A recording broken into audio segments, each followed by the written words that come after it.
I want to start this video off by saying I am so sorry for the amount of time between this video and the last Yu-Gi-Oh video that I've done, and just the last upload in general.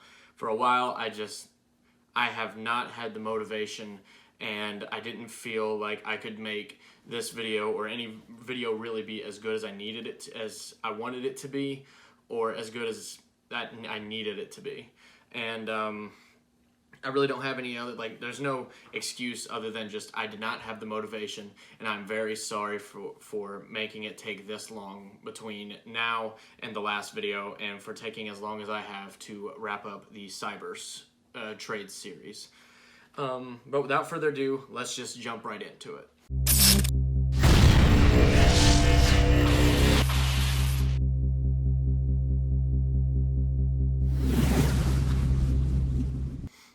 So to start this off, I will go ahead and say I have made the decision to keep the Cyberse deck as part of my mainstay, so I will not be dismantling it, and as a matter of fact, I think I might just make this my experiment deck.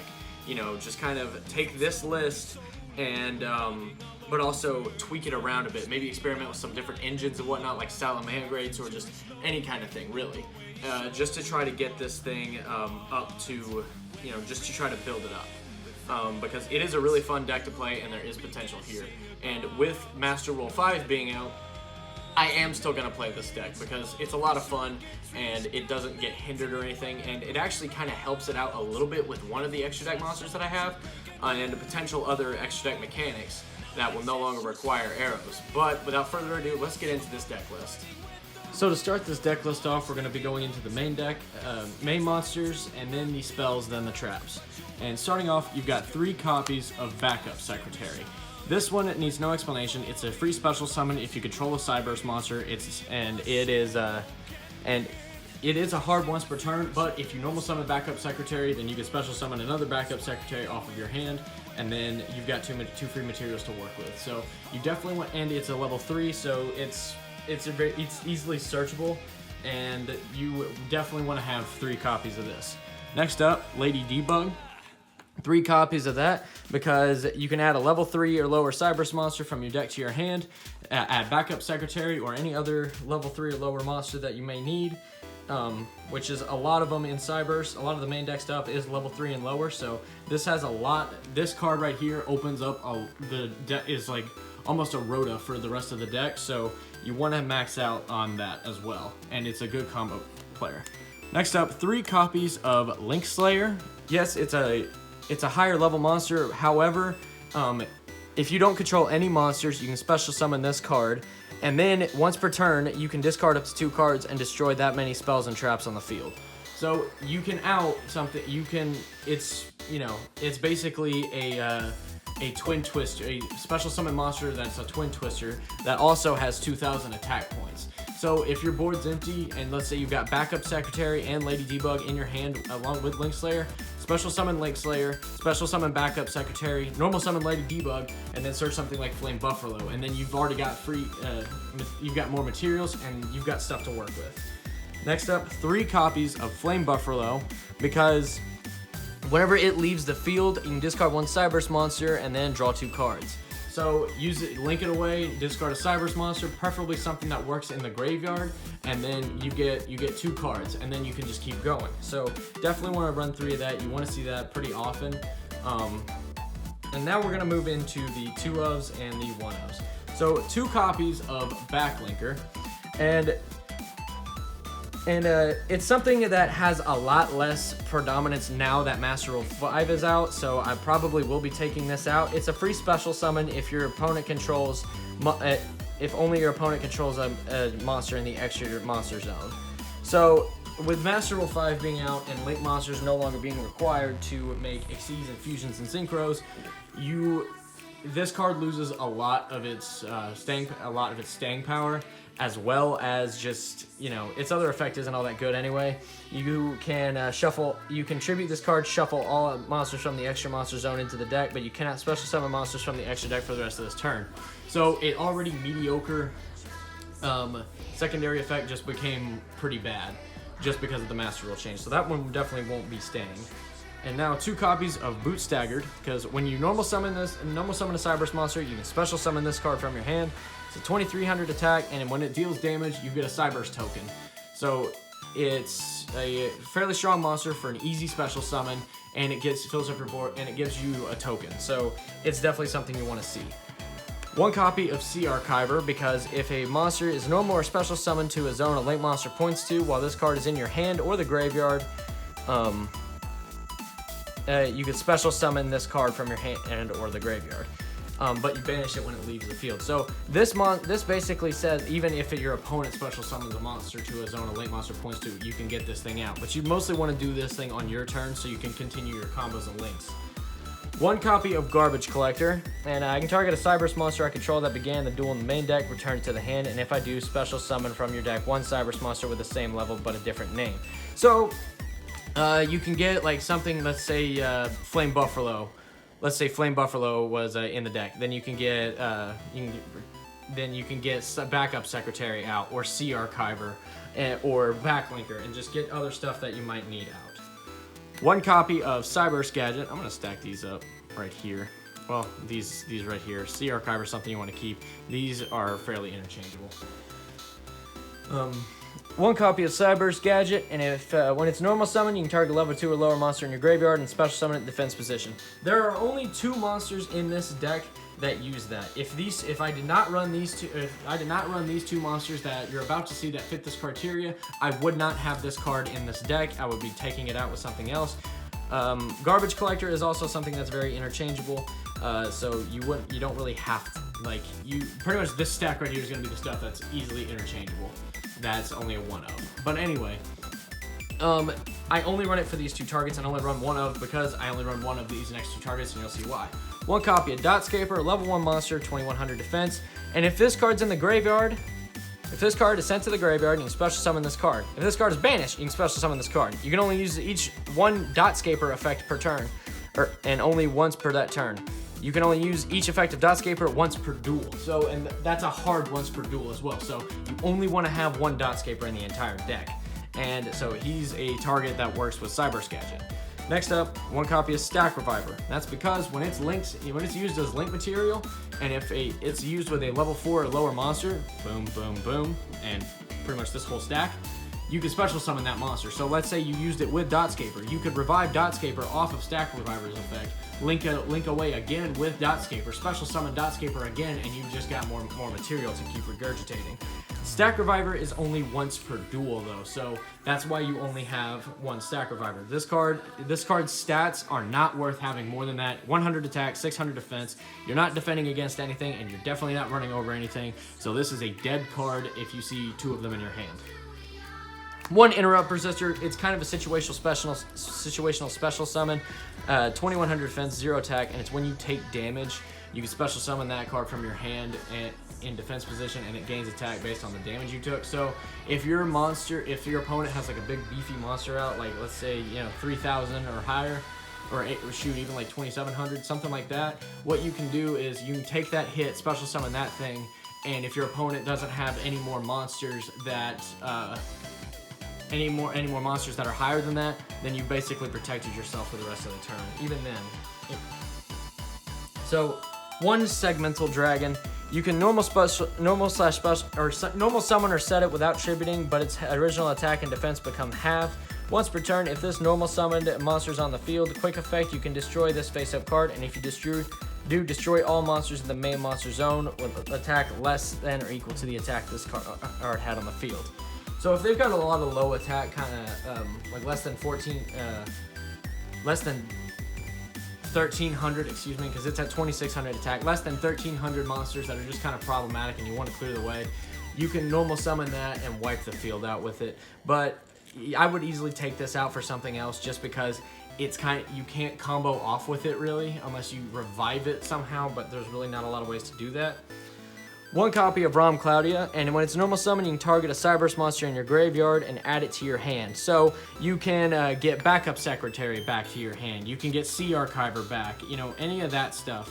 So it's a good way to recur some stuff, and I mostly choose Backup Secretary just because then I can special summon it again, and it it just keeps you going off. And then one Ram Clouder, because you contribute one monster, you target one Cyberse monster in your graveyard and special summon it. So I mostly, if like, let's say it's mid-game, some of my extra deck monsters are in the graveyard, normal summon this, tribute it, and then get something back out on the field to work with. Really, that's the only other reason. If you don't want to run any more than one of these cards in this stack right here, because they're dead, because they clog your hand up and make it really hard for you to perform your combos. So that's gonna do it for the main monsters. Next, we're gonna go with the hand trap. One Ash Blossom and Joyous Spring, one Ghost Bell and Haunted Mansion, and one Ghost Ogre and Snow Rabbit. You know, these are pretty interchangeable. I would leave Ash Blossom, maybe swap these out for Effect Failure and just some other stuff. Just it really depends on the situation. A lot of the side deck for this card, which I have yet to build, a lot of the side deck for this deck could be basically different forms of interruption and defense for yourself. So now to the spells. Right now I only have one copy of Synapse Mining, and that's just because I only have one copy of it right now. I will be getting more now that the price has gone down and they've become a lot easier to obtain, but still one copy just because that's all I have. And then 2 copies of Synapse Backdoor because they're crappier Synapse Minings. Because Synapse Mining is send one card from your hand to the graveyard, add a level 4 lower Cyberse monster from your deck to your hand. And this card is target one Cyberse monster you control, banish it, and if you do, add one Cyberse monster from your deck to your hand whose attack is lower than that monster's original attack. And during your next standby phase, return that monster banished by this effect to the field, and it can attack directly that turn. So this card does have its merits, but Synapse Mining is a lot easier of a search, and plus it puts something in the graveyard, so you can put something like Dotscaper in there and use its graveyard effect if necessary. But that's a niche application, but still, Synapse Mining is a much easier searcher than Synapse Backdoor because a lot of the monsters in this deck don't have a really high attack, so you're not going to be searching, you're not going to be able to search all that much off of it. So next up, 3 Link Bounds, because you can target a Link monster you control in your graveyard, return it to the extra deck, and then draw cards equal to its Link rating, then place cards from your hand on the bottom of the deck in any order equal to the number of cards you drew. So it's a good way to get something back into the extra deck to protect it, get some new cards in your hand, get some fresh cards in your hand. But then you've got to dump some cards as well. So it's kind of a double-edged sword, but it's still worth it because let's say you have like something like Decode Talker or a Link 3 out there, you can draw 3 cards and then put 3 cards back. So you can basically clear your hand up and put something back in your deck to work with later. 3 copies of Called by the Grave, protect against just graveyard, and 1 Foolish Burial because this deck does have some stuff that can work out of the graveyard, and Foolish Burial's that one. So that's going to do it for the spells. Now the traps, Packet Link and Solemn Strike.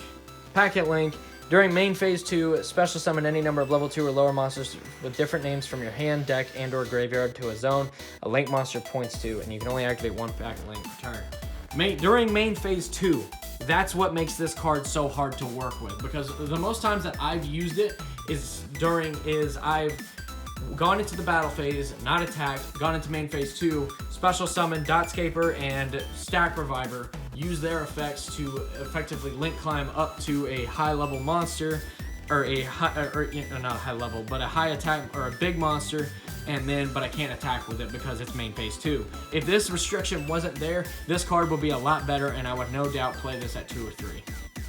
And Solemn Strike, well, that speaks for itself. So now we're going to go into the extra decks. We're going to start at the highest, which is Link 4, and then work our way down. First up, Borreload Dragon. Big beefy monster, and it steals, and it's Borreload Dragon, its legacy has spoken for itself, so it's definitely a keeper. 1 Transcode Talker. It's a Link 3, only needs 2+ effect monsters, so it's easy to link climb into, and it's a way to special summon another Cyberse monster back from your graveyard and co-link it, and it's something that's got great application because these 3 zones right here, you can pop something there and co-link it, and then it gains extra attack and it makes the other monster gain attack, so it's something you definitely want to run and use a bit. One encode talker, because it does have a form of protection, attack gain, and it's got some decent arrows to work with. So I would definitely run that, but not more than one, just because there's some other cards in here to work with. One power code talker. I honestly don't even use this card. 3 monsters, and target one face-up monster on the field, negate its effects until the end of this turn. And if it battles an opponent's monster, you contribute 1 monster this card points to, and the attack becomes double. This card's attack becomes double its original attack during damage calculation. So it's an attack booster, and its arrows, you know, are okay. Direct to left, and down left. So it's something that you'd want to do if you were, say, trying to extra link your opponent, but really that doesn't even matter very much anymore. And it's something that, you know, it's an attack booster, but really you're only getting this thing out in niche applications anyway. One decode talker, because it does have some protection and it's an attack gain, so it can work, and it has worked out fairly well in the past, but it's not like what I'm mainly trying to go for. 2 Trigate Wizards, because this thing, oh boy. So it gains effects based on its co-link, and if it's co-linked to 1, if it battles an opponent's monster, any battle damage inflicted to your opponent is doubled. If it's co-linked at 2, once per turn you can target 1 card on the field and banish it. Co-linked at 3, once per turn when a card or effect is activated, quick effect, you can negate the activation, and if you do, banish that card. One of the boards you're wanting to set up is with Trigate Wizard co-linked to 3 monsters, just because it gets some pretty good attacks based on that. 1 Nightmare Unicorn, you know, it's a good nightmare. I don't want to run through all of their effects entirely, just because that would make this video pretty long, and I don't want to do that. 1 Code Talker Inverted. It's really simple. 2 Cyberse monsters. If this card is link summoned, you can special summon 1 Cyberse monster from your hand to a zone this card points to. And it's a hard once per turn. So link it, special summon it, link climb it, you know, and then go off from there. 1 backup supervisor, because it's a good way to recur backup secretary, and it's also a good way to link climb. 1 Nightmare Cerberus. 1 Update Jammer. 1 Honeybot. This card can come out for anything. And 1 Cyberse Reminder, the only non-link monster in this entire extra deck. So that's the Cyberse deck that I'm running right now, and now that it's out of the trade restriction, if I want to buy cards for it, I can. So, but guys, I really hope you enjoyed this, and I'm so sorry again that this took so long. But you know what? I'm gonna try my best to do better and start bringing you guys both more gaming, Yu-Gi-Oh, and just whatever content I feel like in the future. So thank you guys so much for watching. I hope to see you guys in the next one.